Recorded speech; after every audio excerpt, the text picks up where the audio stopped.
नमस्कार, मैं हूं आरजू साई। आप देख रहे हैं बिग ब्रेकिंग। आज पंचायत चुनाव के नामांकन के लिए आखिरी दिन है। सुबह 11 बजे से दोपहर 3 बजे तक नामांकन प्रक्रिया होगी। नामांकन पत्रों की जांच होगी। 18 अगस्त को दोपहर 3 बजे तक नाम वापसी होगी। नाम वापसी के बाद चुनाव चिन्हों का आवंटन किया जाएगा। प्रथम चरण के लिए 26 अगस्त को मतदान होगा। द्वितीय चरण के लिए 29 अगस्त को मतदान होगा, तो वहीं तीसरे चरण के लिए वोटिंग 1 सितंबर को होगी। सुबह 7:30 बजे से शाम 5:30 बजे तक मतदान प्रक्रिया चलेगी। 4 सितंबर को मतगणना की जाएगी। जिला मुख्यालयों पर यह मतगणना होगी। सुबह 9 बजे से ही मतगणना शुरू कर दी जाएगी, जिसके बाद रिजल्ट घोषित हो जाएंगे। तो 6 जिलों में पंचायत चुनाव होने हैं। 26, 29 और 1 सितंबर को मतदान होना है। पंचायत चुनाव नामांकन के लिए आज आखिरी दिन है। सुबह 11 बजे से दोपहर 3 बजे तक नामांकन दाखिल किए जा सकते हैं।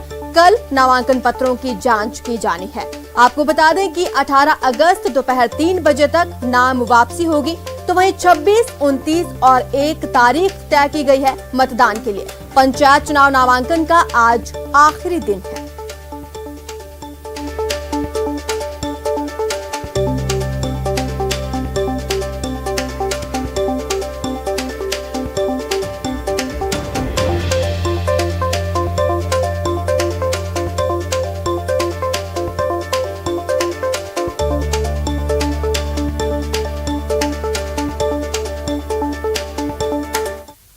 हमारे साथ संवाददाता जुड़े हैं। आशीष दौसा से जुड़े हैं, दिनेश शर्मा जयपुर से जुड़े हैं। दिनेश, सबसे पहले आपके पास आऊंगी। बीजेपी और कांग्रेस ने आखिरकार अपने पत्ते खोल दिए होंगे। नामांकन प्रक्रिया का आखिरी दिन है आज।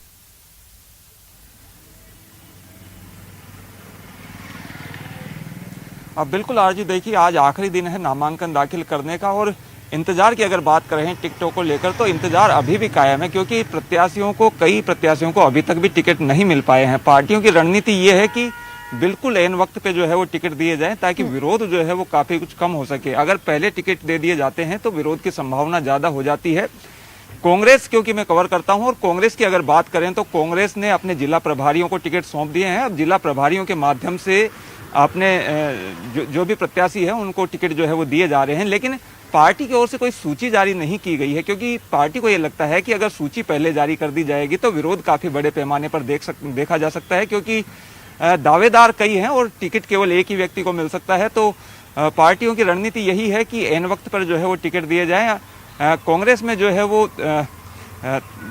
जिला प्रभारी फोन करके जो है वो प्रत्याशियों को कह रहे हैं कि वो फॉर्म भरे और टिकट जो है उनको बाद में दे दिया जाएगा। तो संभावना ऐसी भी बनेगी कि कई प्रत्याशी जो है वो अपना नामांकन दाखिल करेंगे और टिकट वो बाद में उसमें संलग्न करेंगे। तो प्रत्याशियों को फोन करके ये कहा जा रहा है कि वो अपने नामांकन जो है वो दाखिल कर दें। इसके साथ ही क्योंकि 6 जिलों में चुनाव होने हैं, तो कुछ जिलों में ऐसी स्थिति भी बनेगी कि पार्टी बिना सिंबल के जो है वो चुनाव लड़े। कांग्रेस की अगर बात करें तो पिछले चुनाव में भी कांग्रेस ने यही रणनीति अपनाई थी कि कुछ सीटों पर उसने सिंबल अलॉट ही नहीं किए थे, और केवल जिताऊ कैंडिडेट्स पर वहां नजर रहेगी कि जो भी प्रत्याशी वहां पर जीत के आएगा उसको पार्टी अपनी ओर मिलाने का प्रयास करेगी। पार्टी को ऐसा लगता है कि अगर इन सीटों पर टिकट दिए जाते हैं तो उसका फायदा होने की बजाय पार्टी को नुकसान ज्यादा होगा। तो पार्टी ये चाहती है कि वहां पर सिंबल दिया ही नहीं जाए, और जो भी व्यक्ति जीत कर आ जाए, जो भी जीत के आएगा वो अपना हो जाएगा, उसको अपनी ओर मिलाने का प्रयास करेगी। बहुत ही खास रणनीति के तहत ये दोनों पार्टियां काम कर रही हैं, क्योंकि नामांकन का आज आखिरी दिन है और अभी तक उन्होंने टिकट नहीं दिया है अपने कार्यकर्ताओं को। तो आपको बता दें कि इससे पहले ही झड़प शुरू हो गई। हालांकि कई जगह कार्यकर्ताओं में झड़प देखने को मिली। आशीष, दौसा में क्या चल रहा है? बिल्कुल, दौसा में आज नामांकन का अंतिम दिन है। ये कलेक्ट्रेट के बाहर का हम नज़ारा दिखाएंगे। पुलिस का भारी जाब्ता यहाँ पर तैनात किया गया है। जो अनावश्यक लोग हैं उनका प्रवेश नहीं हो, क्योंकि जो प्रत्याशी हैं अपने समर्थकों के साथ यहाँ पर पहुंचे हैं, बड़ी संख्या में यहाँ पर पहुंचे हैं। अभी कलेक्ट्रेट के अंदर कुछ प्रत्याशी अंदर पहुंच गए थे, लेकिन जो उनके समर्थक हैं उनके प्रत्याशियों को बाहर निकाला गया है। पुलिस का उद्देश्य एक ही है कि जो भीड़ है वो कम से कम जाए और जो कोविड-19 की गाइडलाइन का पालन हो। हमारे साथ दौसा डीएसपी दीपक शर्मा जी हैं। सर, क्या इंतजाम किए गए हैं ताकि कोविड की गाइडलाइन में पालना हो और चुनाव भी संपन्न हो? देखिए, जो भी लोग यहाँ फॉर्म भरने आ रहे हैं उनके समर्थक, उनको हम लगातार रोक रहे हैं और चेक कर रहे हैं। केवल प्रत्याशी और उसके साथ एक जना और है जो चुनाव आयोग ने अलाउ किया है, वही लोग अंदर जाएंगे। इसके अलावा मास्क और सोशल डिस्टेंस की हम पालना कराने के पूरा प्रयास कर रहे हैं। कि बिना मास्क के कोई भी नो मास्क नो एंट्री रहेगी।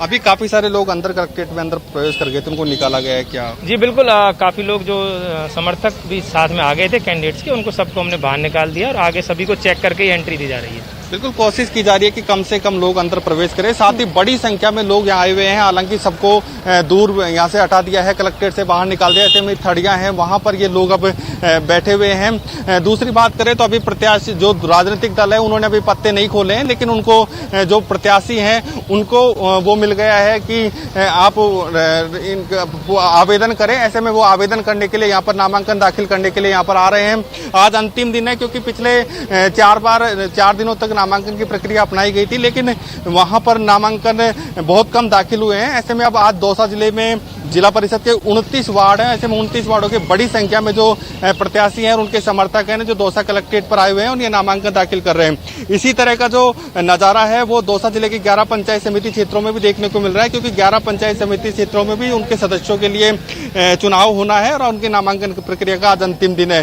राजनीतिक पार्टियां मुख्यतः बीजेपी कांग्रेस है, उन्होंने किसी ने भी अभी तक कोई सूची जारी नहीं की है। ऐसे में जो प्रत्याशी है जिसको चुनाव लड़ने के लिए कहा गया है वो आवेदन कर रहा है, नामांकन कर रहा है। इसके अलावा जिनको कॉन्फिडेंट है कि उनको टिकट मिल जाएगा वो भी यहाँ पर आकर अपना नामांकन दाखिल कर रहे हैं। देखिए, चुनाव किसी भी स्तर पर हो, चुनाव हमेशा महत्वपूर्ण रहता है, लेकिन फिर भी मेरा सवाल दिनेश आपसे ये रहेगा कि ये जो पंचायत के चुनाव हो रहे हैं ये दोनों पार्टियों के लिए कितने अहम हैं?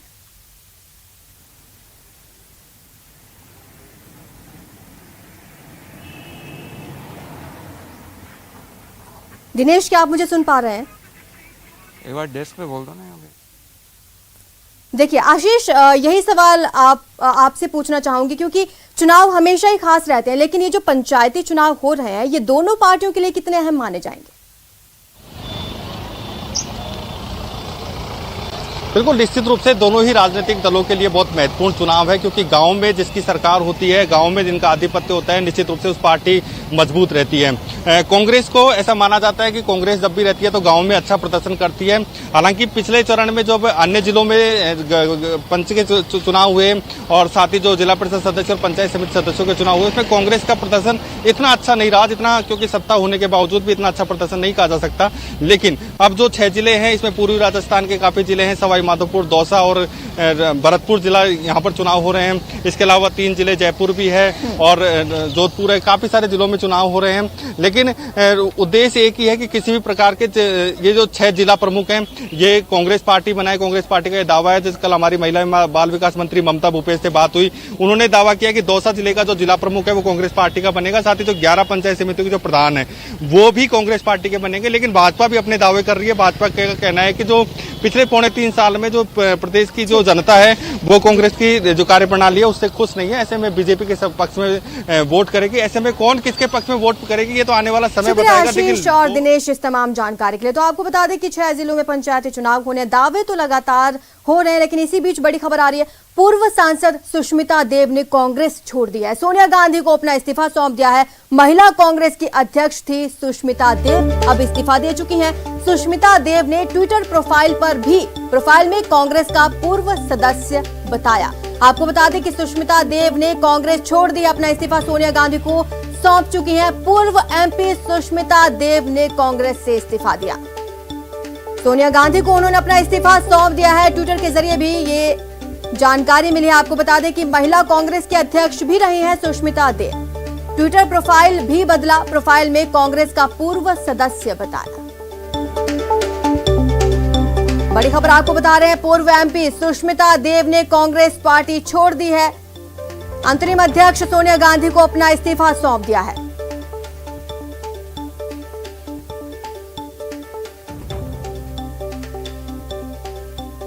दिग्गज कांग्रेसी नेता कपिल सिब्बल ने सुष्मिता देव की पार्टी की प्राथमिक सदस्यता से इस्तीफे की जानकारी देते हुए कहा कि युवा नेता कांग्रेस छोड़ते जा रहे हैं और हम बूढ़े नेताओं को इसके लिए जिम्मेदार ठहराया जाता है। कांग्रेस पार्टी आंखें बंद कर आगे बढ़ रही है। बड़ा बयान कपिल सिब्बल का यहाँ पर देखने को।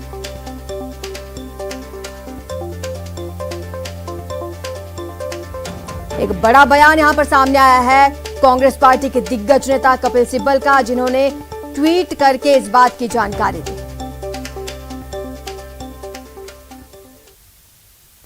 डीजीपी एमएल लाठर की प्रेस कॉन्फ्रेंस। वांटेड अपराधियों के खिलाफ अभियान में 437 इनामी अपराधी पकड़े गए हैं। 5 सप्ताह के अंदर गिरफ्त में 10,000 आरोपी। राजस्थान में कुछ एक कैटेगरी के अपराधों में वृद्धि हुई है।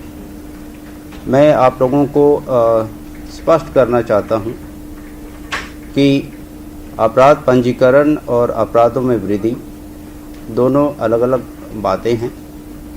यह बात हमारे जो नेशनल क्राइम रिकॉर्ड ब्यूरो आए साल क्राइम इन इंडिया निकालता है, उसमें भी स्पष्ट तौर पर अंकित है।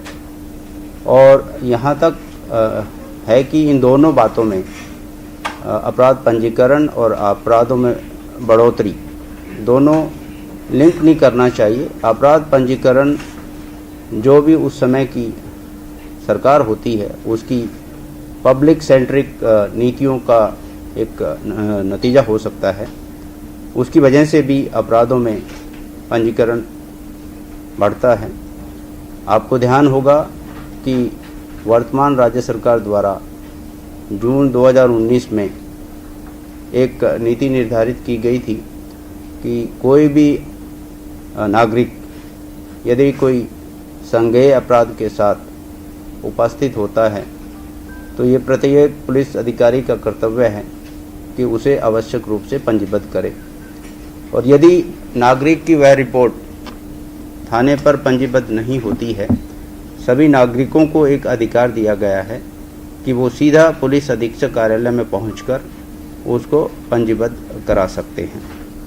इसी का नतीजा हुआ कि 2019 में 2018 के मुकाबले राजस्थान में करीब 31% अपराधों का पंजीकरण बढ़ा था। यदि हम राष्ट्रीय औसत को ध्यान में रखें, 2013 से 2019 पूरे इंडिया में जो अपराध बढ़ा है 2013 से 19 के बीच में वो करीब 23% के करीब बढ़ा है, जबकि राजस्थान में ये 16% के करीब बढ़ा है। ये 19 और 18 को अगर तुलना करें तो वहाँ पर वो 31% की वृद्धि आपको दिखाई देती है। कहने का मतलब ये है 2013 से 18 के बीच जो रजिस्ट्रेशन काफ़ी हद तक घटा था, जिसकी वजह से 19 में अप्रत्याशित वृद्धि दिखाई देती है। जहाँ तक 2021 का सवाल है, 2021 2020 की तुलना में अगर हम करते हैं तो वो बढ़ा हुआ दिखाई देता है, लेकिन 2019 के मुकाबले वो कम है। इसका कारण सीधा सा है, पिछले साल करीब 3-4 महीने जो कोरोना का जो फर्स्ट लॉकडाउन हुआ था उसमें सभी तरह की गतिविधियां एक तरह से बंद थी, स्टैंड स्टिल थी।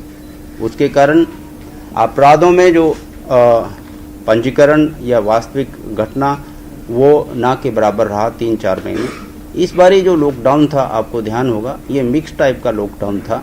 इसमें अधिकतर गतिविधियां जारी थी और अपराध में भी कोई उस तरह की रुकावट देखने को नहीं मिली है। तो पुलिस के सामने 2 मोर्चों पर लड़ने की चुनौती थी।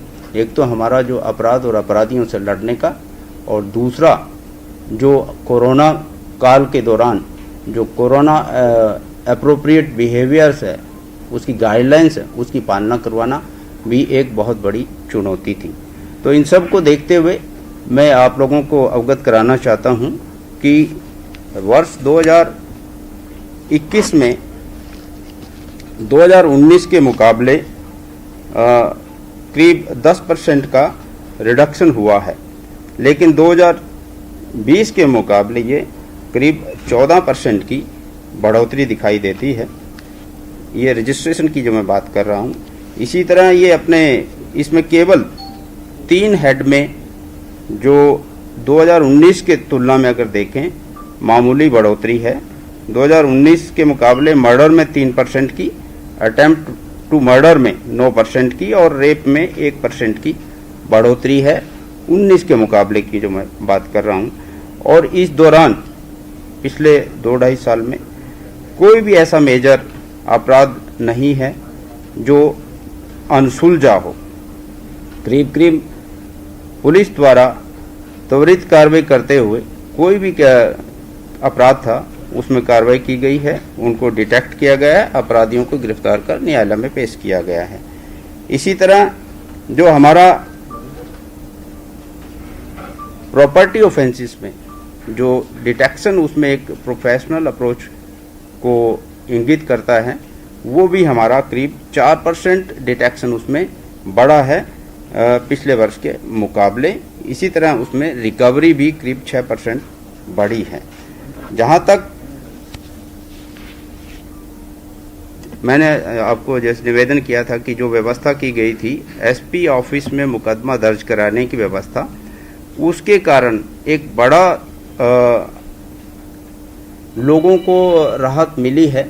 जो पहले करीब 34% लोग 156(3) यानी कि कोर्ट के माध्यम से मुकदमे दर्ज कराते थे, वो घटकर 2021 में करीब 15% रह गया है। कहने का मतलब इस व्यवस्था की वजह से अब जो नागरिक हैं मुकदमा दर्ज कराने में उनको सहूलियत हुई है। इसका दूसरा, क्योंकि मुकदमा कानूनी दृष्टि से दर्ज कराना तो पहले भी कंपलसरी है, ऐसा नहीं है कि नई बात है, लेकिन यदि आज कोई कहता है मैं गया, तो उसमें पुलिस द्वारा जो हमारे थाना अधिकारी वगैरह हैं, जो अधिकारी हैं पुलिस थाने पर या उससे ऊपर, यदि वो मना करते हैं तो उनके विरुद्ध बिल्कुल सख्त कार्रवाई की जाती है। इस तरह के पिछले जब से ये योजना लागू की गई है 218 नागरिक हमारे सामने आए हैं जिन्होंने पुलिस अधीक्षक कार्यालय के मार्फत। बीजेपी आज से देश में जन आशीर्वाद यात्रा की शुरुआत कर रही है। इस यात्रा में मोदी सरकार के 39 मंत्री देश भर के 212 लोकसभा क्षेत्रों का दौरा करेंगे। इसकी शुरुआत आज से केंद्रीय मंत्रिपरिषद में शामिल नए मंत्री करने वाले हैं। बीजेपी कोटे से बने ये मंत्री आज से जन आशीर्वाद यात्रा निकाल रहे हैं। तस्वीरें सबसे पहले आपको न्यूज 18 राजस्थान दिखा रहा है। देखिए, जन आशीर्वाद यात्रा आज से बीजेपी की शुरू हो रही है।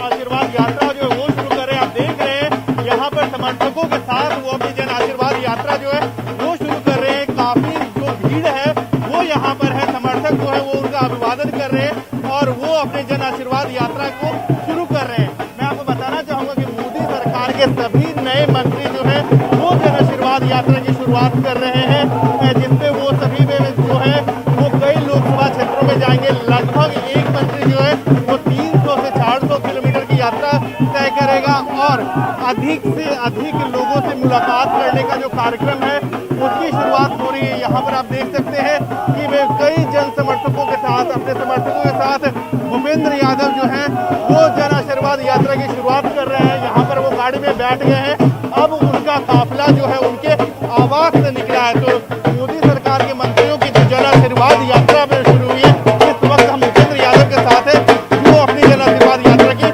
शुरुआत कर रहे हैं। के साथ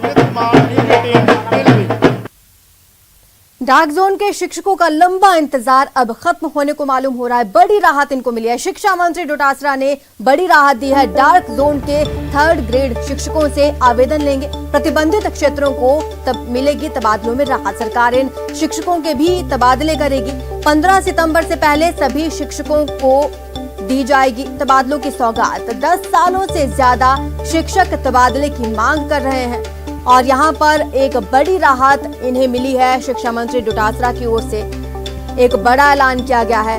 डार्क जोन के शिक्षकों को ये राहत है। 3rd ग्रेड शिक्षकों से भी आवेदन लिए जाएंगे और सरकार इन शिक्षकों के तबादले करेगी।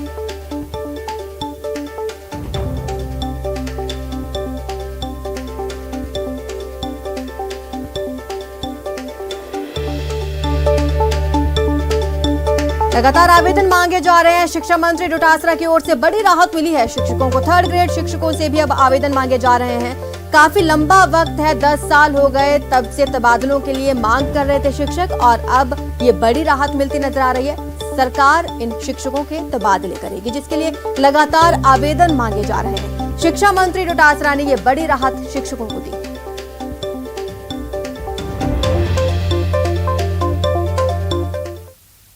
भरतपुर में दो पक्षों में विवाद हो गया है। जमीन विवाद में दो पक्षों में झगड़ा हुआ, जमकर लाठी डंडे और पथराव हुआ। दोनों पक्षों के 6 से ज्यादा लोग घायल हो चुके हैं। गंभीर घायलों को फिलहाल भरतपुर रेफर कर दिया गया है। डीग के गांव कोहरी की यह घटना बताई जा रही है। डीग थाना पुलिस मौके पर पहुंची है, जांच पड़ताल की जा रही है, पूछताछ की जा रही है कि आखिर मामला क्या है। दरअसल जमीन विवाद का ये मामला बताया जा रहा है, जिसको लेकर दो पक्षों में आपसी झड़प हो गई और इस दौरान कई लोग घायल हो गए हैं। जिनकी हालत गंभीर है, उन्हें रेफर कर दिया गया है। भरतपुर से यह खबर आपको बता रहे हैं, जहां पर दो पक्षों में ये लाठी डंडे और पथराव हो गया। डीग के गांव खोरी की यह घटना बताई जा रही है।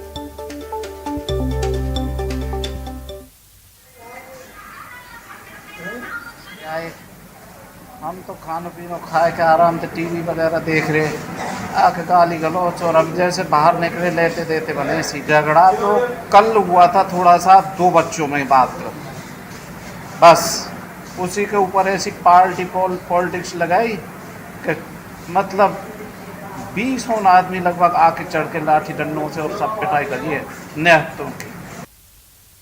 तो वहीं भरतपुर से ही मारपीट की एक और खबर आ रही है, जहां प्रसिद्ध रुद्रावल वाले हनुमान जी पर मंदिर के पुजारियों ने मंदिर परिसर में प्रसाद की दुकान लगाने वालों से मारपीट की। महिला और पुरुषों के साथ मारपीट का ये वीडियो अब सोशल मीडिया पर वायरल हो रहा है। वीडियो में मंदिर के पुजारी परिसर में दुकान लगाने वाली महिलाओं को बेरहमी से पीटते हुए नजर आ रहे हैं। वीडियो शनिवार का बताया जा रहा है, जब भारी संख्या में लोग रुद्रावल हनुमान मंदिर पर दर्शन करने के लिए आए थे, जिनमें से किसी श्रद्धालु ने ये वीडियो बना लिया था और सोशल मीडिया पर वायरल कर दिया। इस पूरे मामले पर पुलिस ने दोनों पक्षों के 4 लोगों को शांति भंग करने के आरोप में गिरफ्तार किया था। ये झगड़ा दुकानों के किराए को लेकर बताया जा रहा है। ये मारपीट का वीडियो जो सोशल मीडिया पर वायरल हो रहा है, ये आप अपनी स्क्रीन पर देख सकते हैं। किस तरह से यहां पर पुजारियों द्वारा जमकर मारपीट की जा रही है दुकानदारों के साथ।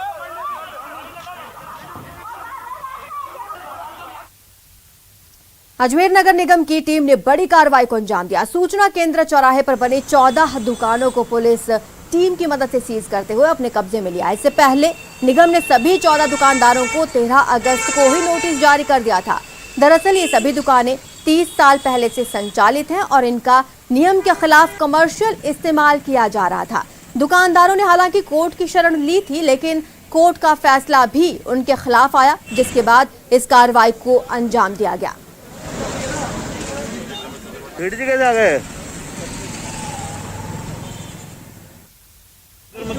हस्बैंड मेमोरियल स्कूल को जो भी लीज पे ये भूमि आवंटित की गई थी, शैक्षणिक पर्पज से की गई थी, इसमें इनके द्वारा कमर्शियल दुकानों का निर्माण करके उनको दुकानों को कमर्शियल यूज़ किया जा रहा था।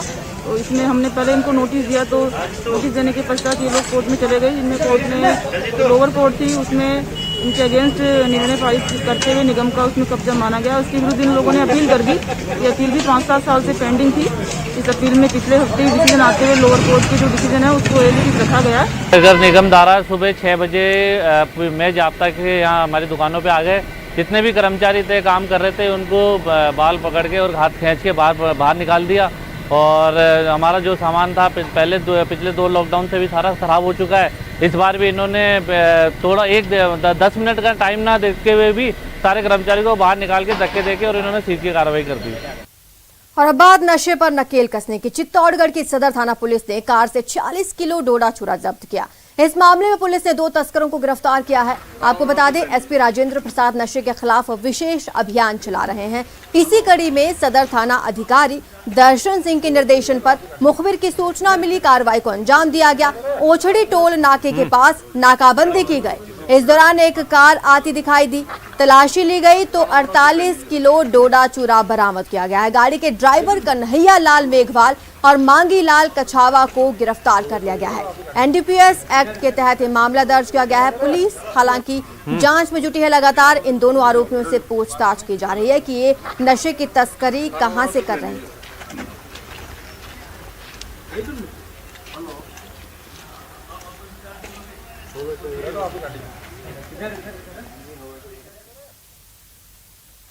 कोटपुतली के सामोद से बड़ी खबर है। बस स्टैंड से दिन दहाड़े चोरी। बाइक सवारों ने महिला से पर्स छीना, मोबाइल छीना। चोरी के बाद मौके से फरार हो गए। बता दें, महिला इटावा की ओर आ रही थी और इसी दौरान बाइक सवार बदमाश वहां आए, महिला के हाथ से पर्स छीन ले गए। पर्स में 7,000 रुपए और मोबाइल फोन था। महिला के शोर मचाने पर लोगों ने बदमाशों का पीछा किया और बदमाश एक बाइक छोड़कर अन्य साथियों के साथ दूसरी बाइक पर बैठकर फरार हो गए। देखिए किस तरह से बदमाशों के हौसले बुलंद है। बस स्टैंड से सरेआम दिन दहाड़े चोरी की वारदात को अंजाम दिया गया। दरअसल इसे छीना झपटी कहेंगे, जब महिला से पर्स छीन लिया। पर्स में नकदी थी, मोबाइल फोन था और बाइक सवार सरेआम वारदात को अंजाम देकर फरार हो जाते।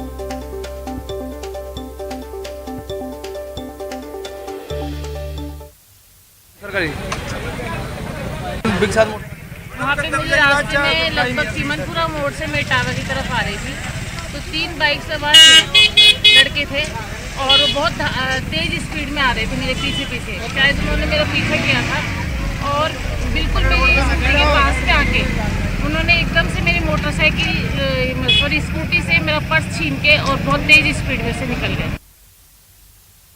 चित्तौड़गढ़ जिले में डोडा चूरा विवाद बढ़ता जा रहा है। डोडा चूरा नष्ट करने को लेकर बीजेपी मुआवजे की मांग कर रही है, तो वहीं कांग्रेस इस कार्रवाई को सही बता रही है। इस विवाद पर प्रदेश के सहकारिता मंत्री उदयलाल आंजना से खास बातचीत की हमारे संवाददाता सुभाष चंद्र बैरागी।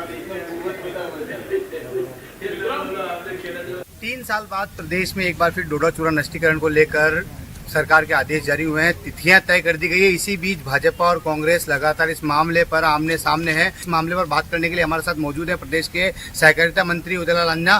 भारतीय जनता पार्टी के पास चित्तौड़ जिले में और इस क्षेत्र में पूरे राजस्थान में कुछ कहने के लिए नहीं है।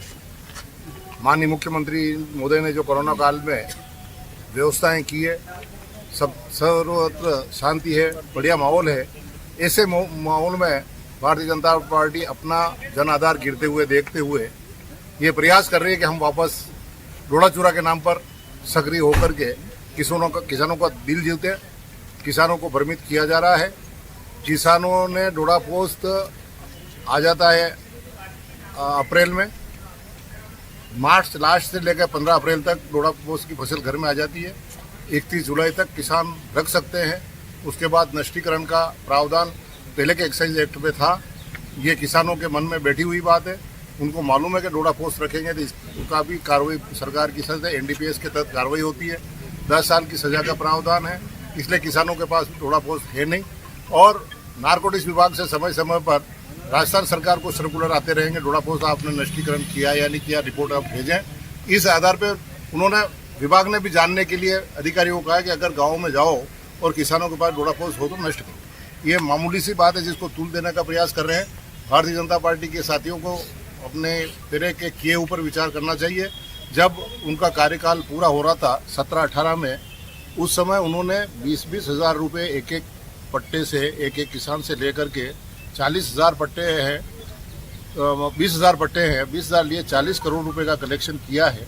इतना बड़ा भ्रष्टाचार किया है, उस पर पर्दा डालने का प्रयास भी कर रहे हैं। मैं चुनाव ही जीतने का मेरा मुख्य कारण यही है कि मैंने उस मुद्दे को उठाया था कि मेरी सरकार आएगी तो मैं माननीय मुख्यमंत्री जी से कहकर आपको नष्टीकरण के नाम पर ठगने नहीं दूंगा।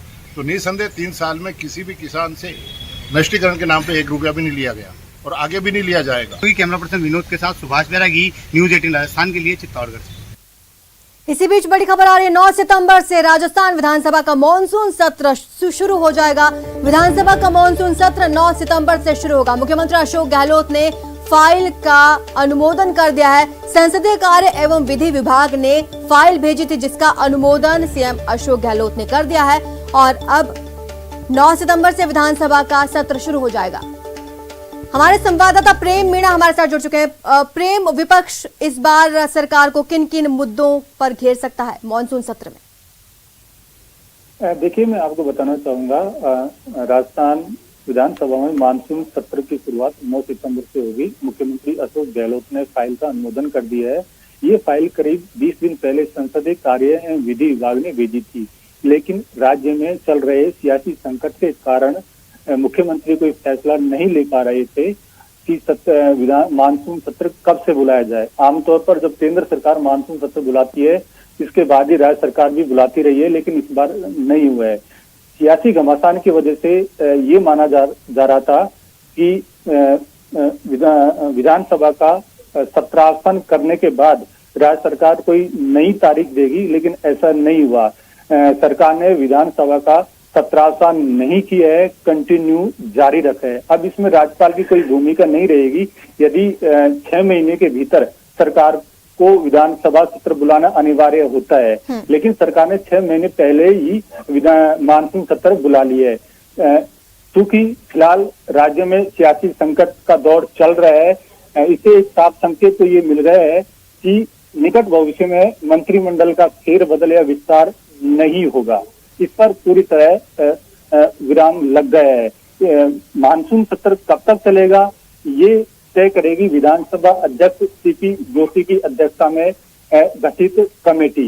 उस सत्र को कब तक चलाया जाएगा, लेकिन इतना क्लियर है कि कम से कम 2 महीने तक।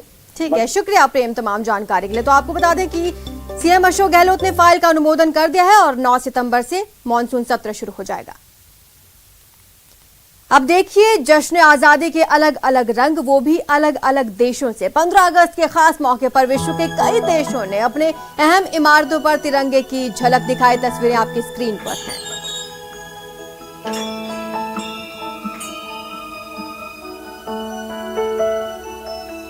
ओमान, भूटान, केन्या की ये तस्वीरें आपको दिखा रहे हैं, जहां पर अलग अलग इमारतों पर तिरंगे की झलक दिखाई गई।